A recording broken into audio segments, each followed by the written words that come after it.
오늘은 시냇가에 심은 카르디아라는 제목으로 시편 1편 말씀을 함께 묵상하고 은혜를 나누도록 하겠습니다.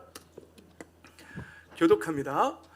복 있는 사람은 악인의 꾀를 따르지 아니하며 죄인의 길에 서지 아니하며 오만한 자의 자리에 앉지 아니하며 오로지 주님의 율법을 즐거워하며 밤낮으로 율법을 묵상하는 사람이다. 그는 시냇가에 심은 나무가 철 따라 열매를 맺으며 그 잎이 시들지 아니함 같으니 하는 일마다 잘 될 것이다. 그러나 악인은 그렇지 않으니 한낮 바람에 흩날리는 쭉정이와 같다. 그러므로 악인은 심판받을 때에 몸을 가누지 못하며 죄인은 의인의 모임에 참여하지 못한다. 그렇다. 의인의 길은 주님께서 인정하시지만 악인의 길은 망할 망할 것이다. 아멘. 아멘. 할렐루야. 아멘. 예수 그리스도의 생명의 빛으로 충만하시기를, 그 빛을 받아 누리시기를 예수님의 이름으로 축복합니다. 아멘. 지난주 말씀 기억나시나요? 카르디아가 뭐라 그랬죠? 헬라어로 카르디아가 마음. 제가 그래서 지난주에 이 카르디아 중심, 마음을 그릇에 비유했었어요. 그래서 모두가 다 이 카르디아라는 그릇을 가운데 중심에 갖고 있는데, 어떤 사람은 뭐 머리로 생각할 수도 있고, 그렇죠? 머리의 몇 퍼센트는 뭘 생각하고 몇 퍼센트는 뭘 생각하고, 이렇게 경계선 나누기 힘들다 그랬죠? 어떤 사람은 머리라고 생각할 수도 있고, 우리는 마음에 여기에 중심이 있다고 생각할 수도 있고, 구약시대 때 유대인들은 어디에 있다고 생각했다고요? 창자에 있다고 생각했다 그랬죠.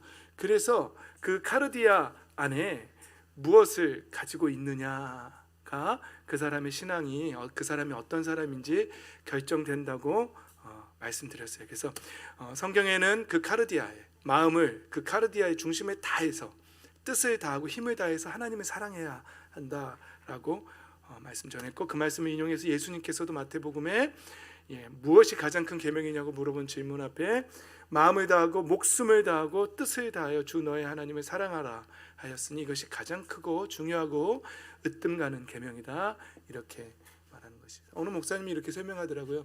이 세상에서 가장 위대한 일이 뭐냐? 가장 위대한 계명을 지키는 게 가장 위대한 일이다. 그래서 하나님을 사랑하는 게 이 세상에서 가장 위대한 일이라고 말씀하시는 목사님도 계셨어요. 우리 어린이 친구들 위대한 사람이 되고 싶으세요? 그럼 하나님을 사랑하는 사람이 되시면 돼요. 하나님을 사랑하는 사람이 되면 가장 위대한 사람이 될 수 있습니다. 아멘. 그래요. 근데 제가 여러분들한테 하나님을 사랑하라고 말하면 되게 막연하게 느껴지는 거예요. 왜냐하면 제가 여러분들한테 만약에 뭐 연예인들 이름을 대면서 하면 여러분들 머릿속에 그 연예인의 얼굴이 딱 떠오를 거예요. 그저 누구를 사랑해라 그러면은 팬클럽이 되면은 막 딱 떠오를 거예요. 그런데 제가 하나님을 사랑하자 그러면 마치 여러분들한테 이렇게 한 사진을 놓고, 모자이크 처리된 사진 하나 놓고 이 A라는 사람을 사랑해야 된다라고 말하는 것 같은 기분이 드는 거예요. 왜냐하면 잘 모르는 거예요. 하나님을 알아야, 하나님이 어떤 분이고 우리를 위해서 무슨 일을 해주셨는지를 깊이 알아야 하나님을 사랑할 수 있는데, 그냥 막연하게 사랑하라고 하니까 여러분들 지난주 표정에서 제가 어떻게 사랑하는 거지, 뭘 하라는 거지 도대체, 이렇게 느껴졌던 거죠. 여러분, 하나님께서는, 제가 늘 하는 설교는요, 핵심이 이거예요. 여러분, 우리의 베이스에는 이게 깔려 있어야 돼요. 하나님이 창조하셨어요. 하나님이 세상을 창조하고 하나님의 백성들을, 자녀들을 창조하셨단 말이에요. 근데 성경이 뭐라고 말하냐면 그 인간들이 하나님을 배신하고 거역하고 배반하고, 또 여러분들 이해를 돕기 위해서 우리 사극으로 표현하면 역모를 꾸미고, 이렇게 배신하고 타락했다는 말이죠. 그래서 그 타락한 이 카르디아라는 그릇 안에 세상을 사랑하고 쾌락을 사랑하고 나만 좋으면 된다라는 그런 막 그 표를 내세우면서 세상을 즐기는 마음으로 산단 말이죠. 그래서 아주 더럽고 추한 존재가 되어버렸다는 게 성경의 이야기예요. 타락한 존재가 되었다는 거죠. 근데 하나님 아버지께서는 그 사람을 그냥 그대로 내버려 두실 수가 없어서 그들의 죄값을, 죄의 문제를 해결하시고 다시 하나님의 자녀로서 다시 회복시키시고, 이제 자녀의 삶을, 빛의 자녀의 삶을 다시 살아가게 하시고, 그 다음에 맨 마지막에는 최종적으로 심판이라는 자리에서 이 땅에 있는 모든 사람들을 너는 의인, 너는 여전히 죄인, 그리고 양과 염소로 나누시겠다는 게 성경의 기본 베이스 아니겠습니까? 그래서 여러분, 제가 이렇게 설교를 하면 사람들이 이러는 것 같아요. 요즘 어린이들이 하는 말 중에 진지충이라는 단어가 있더라고요. 너무 진지한 사람들 있죠. 너무 진지한, 야, 너 뭐 이렇게 개그를 다큐로 봐도 이러면서 진지충이라고 막 그런 표현을 요새 충자를 많이 붙여서 많이 하잖아요. 그렇죠? 자기 새끼만 알고 그러면 뭐 맘충 뭐 이런다면서요. 하여튼 무슨 뭐 하는데 진지충이라는, 목사님이 진지충이에요? 저만 진지해. 여러분, 회개하셔야 됩니다. 죄의 문제를 해결하셔야 됩니다. 여러분, 예수님께서 그 죄의 문제를 해결하기 위해서, 해결해 주시기 위해서 우리를 위해 십자가에서 대신 죽어주셨습니다. 예수님의 그 피값으로, 그 보혈로, 그 공로로 우리의 죄를 사해 주셨습니다. 이제 우리가 마음의 문을 열고 예수 그리스도를 영접하면 하나님의 자녀가 되는 권세를, 그 특권을 다시 주시겠다고, 회복시키시겠다고, 죄인에서 하나님의 자녀로 그 신분을 다시 바꿔주시겠다고 약속하셨습니다. 여러분, 죄를 끊어내십시오. 하나님 앞에 회개하십시오. 예수님을 영접하십시오 라고 말하면 많은 사람들이 저 사람은 왜 이렇게 진지해? 이러는 것 같아요. 그리고 그냥 대충 살면 되지. 욜로의 세상인데 한 번뿐이 없는 인생 즐겁게 살다 가야지. 무슨 죄를 끊고 뭐 맨날 교회 나와야 되고 맨날 하나님 말씀 읽어야 되고 왜 그래야 돼? 막 그러는 것 같은 거예요. 그러면은 마음이 이제 낙심이 되죠. 낙심하면 안 되겠죠. 근데 전 세상 사람들이 그러는 건 마음이 많이 낙심이 안 돼요. 그런데 우리 교회 공동체 안에서 여러분들 표정 안에서 목사님 뭐 이렇게 진지하세요 이러면 이제 낙심이 되는 거예요. 제가 같이 좀 진지했으면 좋겠는데 이건 진지할 수밖에 없는 내용이거든요. 우리의 영혼의 문제가 달려 있는 거예요. 지옥이냐 천국이냐가 달려 있는 문제거든요. 근데 요즘 막 지옥 천국 얘기하면은 막 이상한 소리 하는 것 같다고 그러고 막 그런 거죠. 그래서 교회 안에서 그저 설교가 뭘로 바뀌었다고요? 여러분, 예수님 믿으면 잘 되십니다. 여러분 자녀들이 정말 머리가 됩니다. 그래서 이런 거 설교해줘야 좋아하고, 여러분 기도하십시오. 예수님이 구하는 대로 다 들어주시겠다고 하지 않으셨습니까? 여러분 기도하십시오. 지금 여러분 우리가 기도만 하면 이 건물이 지금 월세로 있지만 이 건물이 우리 것이 될 줄 믿습니다. 그러면서 막 주여 삼창하고 기도하겠습니다. 그러면 와 주여. 근데 놀라운 거 진짜 그 건물이 그 교회 되더라고요. 그게 참 놀라운 일이긴 해요. 근데 하나님이 기뻐하시는 신앙은 아니라는 거죠. 근데 많은 사람들이 그런 설교를 원하는 거예요. 그런데 저는 그건 그 다음에 받을 복이고, 진짜 중요한 건 여러분, 우리가 정말 죄의 문제를 해결했느냐, 이 안에서 구원의 문제가 해결됐느냐, 이게 정말 중요한 문제예요. 우리 친구들 보세요. 해결된 것 같아요? 여러분들 보세요. 부모님들 보세요. 우리 채환이가 솔직하게 대답하잖아요. 아닌 것 같대요. 구원의 문제가 해결될 것 같지 않아요. 왜냐하면 아직 모르니까, 어린아이니까. 근데 여러분들까지도 어린아이의 수준에 있으면 안 된다는 거죠. 자, 다시 카르디아로 들어갑니다. 누구나 다 이 카르디아에 뭔가를 갖고 있어요. 근데 제가 그랬죠. 그 사람이 정말로 뭔가를 사랑하면 그 안에 담겨요. 그런데 계속해서 사랑하면 그것과 관련된 영이 결합된다고요. 세상의 영, 하나님의 영. 그래서 여러분, 요한복음 13장에 가면은, 우리가 지난주에는 14장을 읽었지만 그 전장에 보면은요, 처음에는 악마가 가룟 유다의 마음속에 뭘 넣었다고요? 예수님을 팔아넘길 생각을 넣었다고요. 처음에 생각으로 시작되는 거예요. 그러다 그 다음에 27절로 가잖아요. 그럼 사탄이 그에게 들어갔다라고 표현하는 거예요. 그러니까 이 카르디아 안에 생각을 계속 품고, 카르디아가 여기 있건 창자에 있건 계속해서 생각을 품으면 결합된다니까요. 들어가 버린다니까요. 그래서 음란함을 계속 품잖아요. 그럼 음란의 영이 그 사람과 결합되는 거예요. 한번 결합되면 그 사람은 이제 혼자 힘으로는 어떻게 할 수가 없어요. 돈을 계속 사랑하면 돈을 사랑하는 영과 만몬의 영과 결탁이 된다는 거예요. 그러니까 우리의 카르디아 안에 무엇을 계속 품고 있느냐가 굉장히 중요한 얘기예요. 진지하셔야 돼요. 항상 돌아봐야 돼요. 근데 세상 사람들은 됐어, 대충 살 거야 이래요. 근데 우리는 내 카르디아 안에 뭐가 있는지를 항상 살펴봐야 된다고요. 여러분 안에 지금 카르디아 안에 정직하게 뭐가 있는지 한번 살펴보세요. 이 카르디아 그릇 안에 뭐가 있는지. 하나님을 사랑하는 마음이 있다면 여러분들 지금 저한테 엄청 집중하고 있을 거예요. 그런데 하나님을 사랑하는 마음이 없으면 관심 없어요. 졸려요. 따분해요. 재미없어요. 그림 그려야 돼요. 그러면 모르니까, 뭔지 모르니까. 그래서 지난주 말씀이 이거였어요. 예수님께서 너희는 마음에 근심이라는 것을 그 그릇에다 계속 담아두지 마라. 제가 말씀드렸죠. 예수님도 근심하신 적이 있다고요. 그러나 잠깐 근심을 할 수 있지만 그것이 그 그릇 안에, 카르디아라는 중심의 그릇 안에 계속해서 머물게 하지 말라라는 말씀이었다고요. 칼빈이라는 신학자가 있어요. 종교개혁을 했던 이 신학자가 이 말을 어떻게 표현했냐면, 새가 우리 머리로 지나갈 수는 있다. 그걸 막을 수는 없어요. 새가 우리 머리 위로 지나가는 건 막을 사람이 없어요. 지나갈 수 있어요. 그러나 새가 우리 머리 위에 둥지를 틀게 해서는 안 된다는 거예요. 근심이라는 게 우리 마음속에 잠깐 지나갈 수 있어요. 음란한 생각도 지나갈 수 있어요. 돈을 사랑하는 마음도 살짝 지나갈 수 있어요. 우리는 타락한 본성을 갖고 있기 때문에. 이 자리에 타락하지 않은 사람은 단 한 사람도 없기 때문에. 그러나 그것이 우리 마음속에 둥지를 틀게 하는 것은 다른 차원의 문제라는 사실이에요. 그러니까 둥지를 틀게 해서는 안 된다는 말씀은 지금 마음에 계속해서 근심하게 하지 말라라고 예수님이 말씀하시는 거죠. 근데 많은 사람들의 신앙의 문제가 어디서부터 오냐면요, 이 카르디아의 안에 근심이 쌓이고 여기서 막 동요되는 거예요. 이 카르디아가 흔들리기 시작하면, 염려, 근심, 걱정으로 가득 차기 시작하면 그 사람의 신앙에 문제가 생기기 시작해요.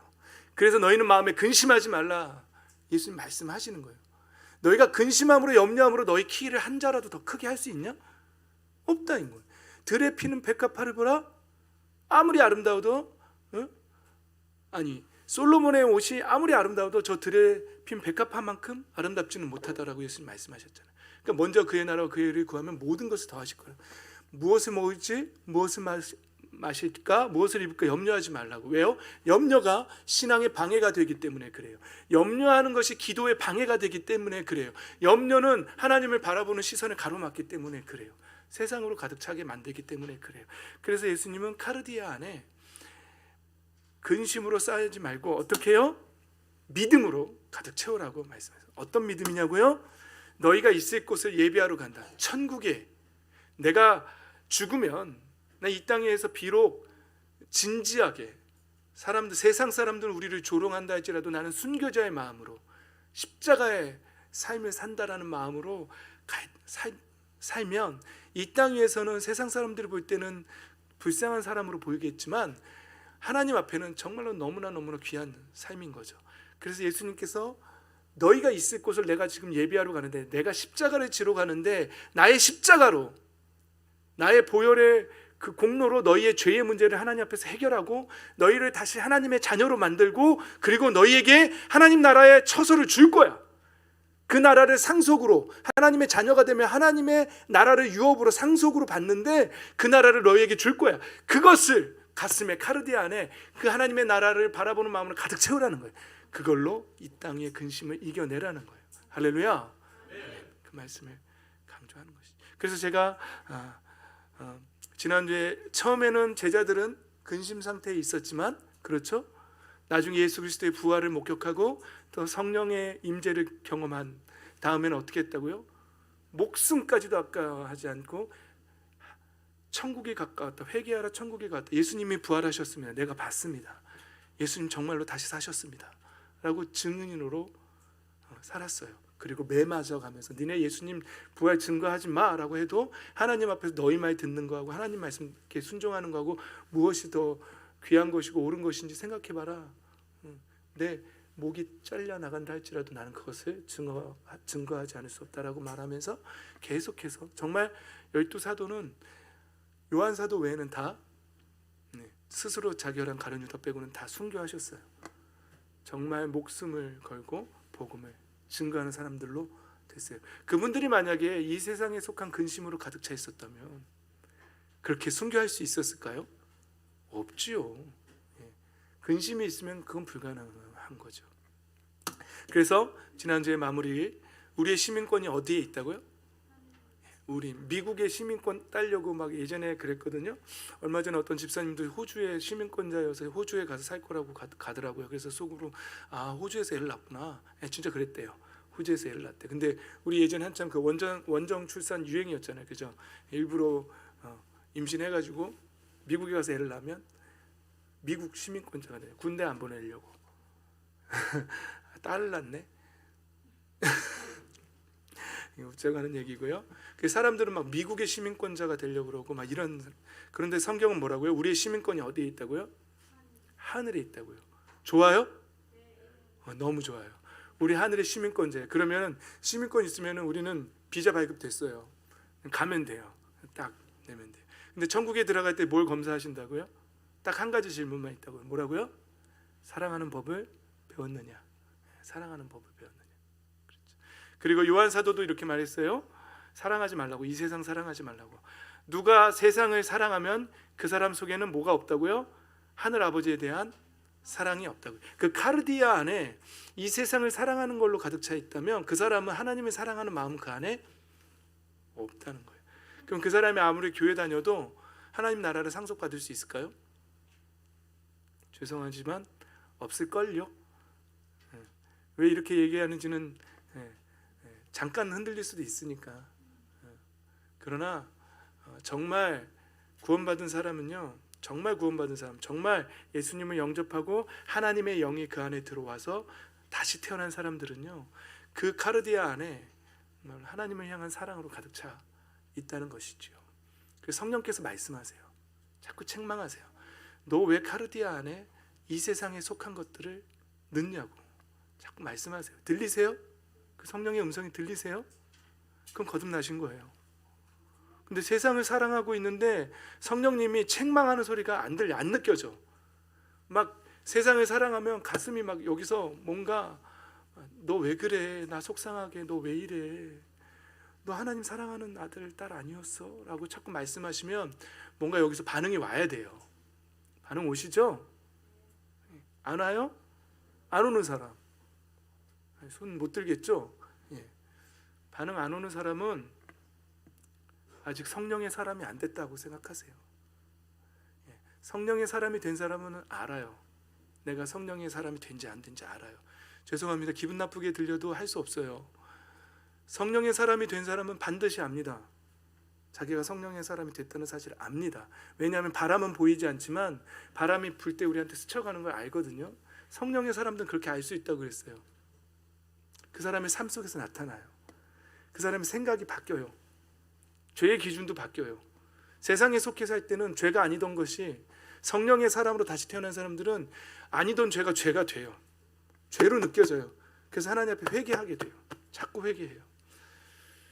성령으로 거듭나지 않은 사람들은 천국을, 하나님의 나라를 상속받지 못합니다. 죄송합니다. 두렵고 떨림으로 내가 구원받은 사람인지 돌아보셔야 합니다. 그래서 사도 바울은 계속해서 얘기하는 거예요. 베드로 선생님도 얘기하시고 두렵고 떨림으로 너의 구원을 이루라고 계속 돌아보라고. 자, 이제 오늘 말씀으로 갑니다. 복 있는 사람은 어떤 사람이냐면요, 시냇가에 심은 나무래요. 여러분 알다시피 팔레스타인 지역, 중동 지역은 물이 귀해요. 굉장히 귀해요. 근데 어떤 나무가 막 잘 자란다고 생각해 보세요. 그럼 그 나무 밑에는 반드시 뭐가 있는 거예요? 시냇가, 지하수가 막 흐르고 있는 거죠. 그렇죠. 나무가 있고 시냇가가 있으면은요, 그 나무에 보이지는 않지만 땅 속으로 뿌리가 어떻게 돼 있을까요? 쫙 해가지고 그 시내로 뿌리가 가 있을 거예요. 그래서 거기서부터 습기를 쫙 빨아들이는 거예요. 그러면 어떻게 된다고요? 계절을 따라서 철 따라 열매를 쫙 맺는 거예요. 그 잎사귀가 마르지도 않는 거예요. 오늘 말씀 핵심은 이겁니다. 우리의 카르디아 안에 무엇이 있느냐? 그러면 시냇가에다가 우리의 카르디아가 하나님의 그 은혜의 시냇가, 은혜의 강가로 우리의 중심에 뿌리를 쫙 내려가지고요, 그 안에 뿌리가 쫙 들어가 있어야 돼요. 그럼 하나님의 은혜로부터 그 뿌리가 영양분을 쫙 빨아들일 거예요. 여러분 이해를 돕기 위해서 이 이미지들을 갖고 오는 거예요. 이해하시라고. 진짜 막 뿌리가 여기에 막 있고 막 그런 거는 이해를 돕기 위해서. 그러니까 우리의 카르디아의 그릇이 한번 무슨 상상을 해도 좋아요. 이 그릇인데 여기서 뿌리가 막 나왔다고 생각해 보세요. 그래가지고 뭐 그 배에서 생수의 강이 흐른다 그랬나? 하여튼 어딘가에 막 뿌리가 내려가지고 막 쫙 빨아들인다고 생각해 보세요. 그러면 어떻게 된다고요? 그 사람은 철 따라 열매를 맺어요. 그 사람의 모든 사람한테는요 시즌이 있어요. 영적 시즌이 있어요. 계절이 있어요.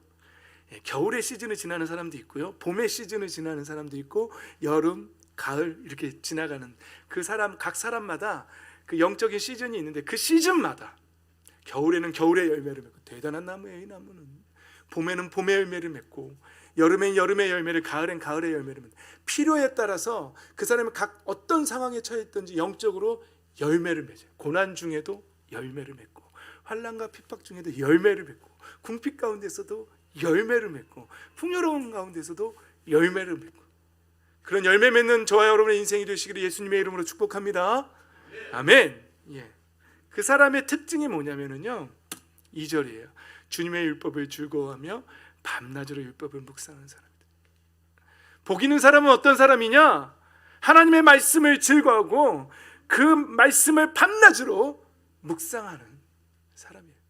그래서 제가 여러분 매일 성경 큐티, 성서 유니온에서 하는 그 큐티 매일 하시고, 그리고 우리 진도표에 따라서 말씀 매일 읽고, 그리고 늘 기도하라는 거예요. 복 있는 사람은 하나님의 율법, 하나님 말씀이에요. 그냥 하나님 말씀을 즐거운 거예요. 하나님 말씀이 즐겁고 그 말씀을 계속 상고하는 거예요. 이 말씀 무슨 뜻이지? 그러면서 계속 묵상하는 거예요. 여러분 새벽마다 말씀 큐티하는 게 즐거우세요? 복 있는 사람입니다. 복 있는 사람. 오상선 목사 말씀이 좀 길죠? 새벽에도 즐거우세요? 조금 늦었어 대답이.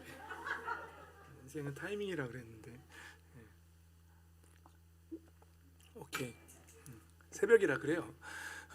어쨌거나 하나님의 말씀을 읽고 묵상하는데 그게 즐거운 사람들은요 어떤 사람이냐면 그 카르디아의 뿌리가 신학가에 꽉 자리 잡은 사람들이에요. 그 사람들은 반드시 열매 맺습니다. 아멘. 그 사람들은요, 그런 사람들은요 반드시 그 사람의 자녀들이요 복 받습니다. 열매 맺습니다. 빛의 열매를 맺습니다. 사랑의 열매를 맺습니다. 반드시 열매 맺습니다. 여러분 지금까지 여러분들 인생이 좀 뭔가 잘 안 풀린 것 같아요? 그게 다 죄 때문에 그래요. 죄 때문에. 죄 때문에 그렇고, 여러분 집안에 계속 반복되는 패턴들이 있어요? 있어요. 자살하는 집, 계속 자살하는 집도 있고요, 알코올 중독 계속 반복되는 집도 있고요, 또 뭐 이렇게 자꾸 성적으로 계속 죄가 반복되는 집도 있고요. 뭔가 하여튼 있어요. 찾아보세요. 있어요. 영의 일이기 때문에 어떻게 할 수가 없어요. 그거는요 성경이 금식과 기도와 금식 외에는 끊을 수 없다고 그랬어요. 기도해야 돼요. 기도해서 그 뿌리를 다 끊어내야 돼요. 그런 사람들은 시냇가에 하나님의 은혜의 뿌리를 내린 게 아니라 아직도 그 집안 자체가 죄의 뿌리를 내리고 그 뿌리가 끊어지지 않기 때문에 자꾸 어둠의 열매들이 계속 연속해서 맺혀지는 거예요. 그런 분들은 계속해서 잘라내요. 저도 자르고 있거든요. 지금도 자르고 있어요. 지금도. 저희 집도 막 얼마나 그 뭐 음란하고 혈기 내고 뭐 이런 것들이 얼마나 많은지 몰라요. 세상에 79살 막 80살 돼도 막 혈기가 막 나이가 든다고 혈기가 없어지는 건 절대 아니에요. 절대 아니에요. 그건 끊어내야지 없어지는 거예요. 기도로 끊어내야지 없어지는 거예요. 여러분 오늘 말씀 기억나세요? 오늘 큐티 말씀 요한복음 17장 거기 이렇게 나와 있어요. 진리로 그들을 거룩하게 하여 주십시오. 아버지의 말씀은 진리입니다. 여러분 우리가 어떻게 거룩해지는지 알아요? 하나님 말씀으로 거룩해지는 거예요. 근데 현대어 성경은 뭐라고? 우리 초록색 부분 읽어볼까요? 시작. 진리의 말씀으로 이들을 가르치셔서 이들을 순결하고 거룩하게 하소서, 이러는 거예요. 진리의 말씀으로 이들을 가르치셔서 이들을 순결하고 거룩하게 하소서. 공동 번역은 카톨릭과 기독교가 같이 번역한 공동 번역이에요. 거기에는 좀 더 과격하게 나와요. 진리를 위하여 몸을 바치는 사람들이 되게 하여 주십시오, 이렇게 번역했어요. 진리를 위하여 목숨을 바치는 사람들이 되게 해달라고 오늘 큐티 말씀이에요. 저와 여러분이 그 하나님의 말씀을 위해서 목숨 바치는 사람들 되시, 그 정도로 사랑하는 사람들 되시기를 예수님의 이름으로 축복합니다. 그럼 시냇가에 심기운 나무가 돼요. 어렵지 않아요. 예, 참 쉽죠? 예. 그런데 오늘 본문에는 악인의 카르디아가 나와요. 악인은 어떻게 한다고요? 악인의 꾀, 죄인의 길, 오만한 자의 자리. 여러분 여기도 이렇게 점점 커가는 게 있어요. 꾀에서 길을 걷고 그다음에 아예 자리 잡는 거 확장되어 가는 게 보이세요? 예. 이 생각이라는 단어는요 히브리어로 바차트라는 단어인데요, 모략이에요. 모략, 악한 사람의 방법이죠. 계략, 이런 것들, 이게 복 있는 사람들 이런 걸 따르지 않는 거예요. 그런데 여러분 신천지라는 이 단어는 뭘 써요? 모략을 써도 된대. 그래서 자꾸 거짓말 하잖아요. 성경을 잘 모르는 사람들, 그건 악인의 꾀예요. 그 단어에 모략이 있어요. 그 쓰면 안 돼요. 하나님의 사람들이 무슨 거짓말을 써서 그런 일을 해요. 그건 거짓말이죠. 예. 그리고 죄인의 길, 예. 가다, 죄인의 길에 서다. 이 단어는 할라크라는 단어인데 아직은 이게 움직이는 상태예요. 걸어가는 거예요. 그럼 뭐예요? 돌아서 다시 올 수도 있는 그런 여지가 남아 있어요. 그런데 오만한 자의 자리에 앉다는 야샤브예요. 이거는 텐트 치고 아예 장막을 치고 거주하다라는 단어예요. 그러면 그 자리에는 이제 그 상태가 되면은요 이제 움직일 수가 없어요. 그러니까 모략에서 그렇죠? 걸어가고 그 다음에 아예 거기다가 장막을 치고 거주해 버리는 상태가 되는 거예요. 그러니까 우리가 이 카르디아가 그런다니까요. 처음엔 생각하다가 그 길을 행동으로 옮기고 그 다음에 아예 그 오만한 자의 자리에 앉아버리는 거예요. 그러면 어떻게 된다고요? 그런 사람 뭐라고요? 뭐라고 표현해요? 오늘 단어가? 쭉정이에요. 그런 사람은 쭉정이라는 거예요. 여러분 누가복음 3장 17절 기억나세요? 이건 침례 요한이 한 말이에요. 예수님이 오셔서 손에 키를 들고, 키가 이거죠. 우리 아시죠? 곡식 이렇게 칙칙 하는 거 있죠? 이부자리에다가 예전에 소변 보면 키 머리에다 쓰고 이렇게 소금 얻으러 다니고 그 키에 그 키를 들고 이렇게 촥촥 하면은 우리 젊은 어린 친구들은 잘 모르죠. 그 키가 뭔지. 여러분들한테 맞는 단어를 찾아내야 되는데 그 키를 이렇게 하면은 쭉정이는 뭐냐면은요 겉모양이 똑같아요. 똑같은 겉모양인데 알곡은 그 안에 알곡이 들어있어요. 근데 쭉정이는 그 안에 알곡이 없어요. 그냥 겉에 껍질은 비슷해요. 똑같아요. 그냥 이렇게 눈으로 봐서는 잘 몰라요. 이걸 해보면은 쭉정이는 바람에 날아가는 거죠. 알맹이가 없으니까 그 속에 뿌리도 없고 아무것도 없는 거예요. 하나님 말씀도 없고 아무도 없는 거예요. 그러니까 키질을 하는 그때에 날아가는 거예요. 쭉정이는. 여러분 이 쭉정이라는 단어 있잖아요. 이 단어들이요 루아흐라는 단어예요. 아니 이 쭉정이가 아니라 바람이라는 단어, 바람에 날아간다는 단어에서 바람이 루아흐라는 단어인데요. 루아흐가 어떤 단어냐면요 하나님의 입김이라는 이 욥기에 있는 입김이라는 그 단어도 루아흐가 쓰였어요. 그리고 에스겔서에 보면 내가 그 속에 생기를 불어넣겠다. 마른 뼈들. 하나님이 생기를 불어넣으면 마른 뼈가 되는 거죠. 마른 뼈가 다시 마른 뼈가 되는 게 아니라 다시 붙어서 살아나는 거죠. 근데 하나님이 생기를 불었는데 날아가 버리네. 이게 뭐예요? 이게 무슨 상황이에요? 교회 안에서 진짜는요, 진짜 알곡들은요, 하나님이 불면은요 살아나요. 이 하나님의 루아흐 앞에서요 쭉정이들은요, 자 그때가 되면은요 다 날아가 버려요. 지금 이 코로나 시기에도요 신앙이 진짜 알곡과 쭉정이 쫙 나눠져요. 여러분들 다 알곡인 줄 믿습니다. 아멘. 잘하셨어요. 우리 교회는 거의 뭐 100% 전원 출석이니까 다 알곡이야. 할렐루야. 목사만 잘하면 돼요. 아니라 그럴 줄 알았는데. 악인의 결말입니다. 악인은요 쭉정인데요 심판받을 때가 있어요. 심판받을 때에 의인의 모임에 참여하지도 못해요. 무슨 말이에요? 구원의 구원의 그 천국의 회중에 들 수가 없다는 말이죠. 그리고 의인의 길은 주님께서 인정해 주시는 거예요.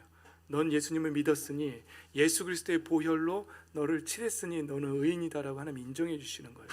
우리 때문이 아니라 내가 예수님의 십자가를 붙잡았고 내 마음의 문을 열고 예수님의 그 십자가를 내가 믿었기 때문에, 받아들였기 때문에 우리는 구약에서 말하는 제사장들이 피를 뿌리는, 짐승의 피를 뿌리는 예수님의 보혈이 우리에게 발라졌고 뿌려졌단 말이죠. 그러면 의인으로 인정해 주시는 거예요.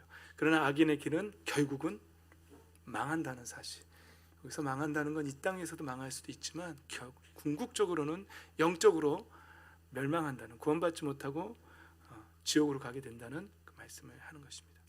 이제 말씀을 마치겠습니다. 뮤트도 푸시고 잘해주세요.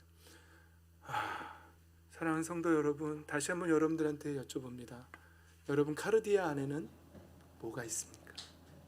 바라기는 하나님의 말씀을 사랑하고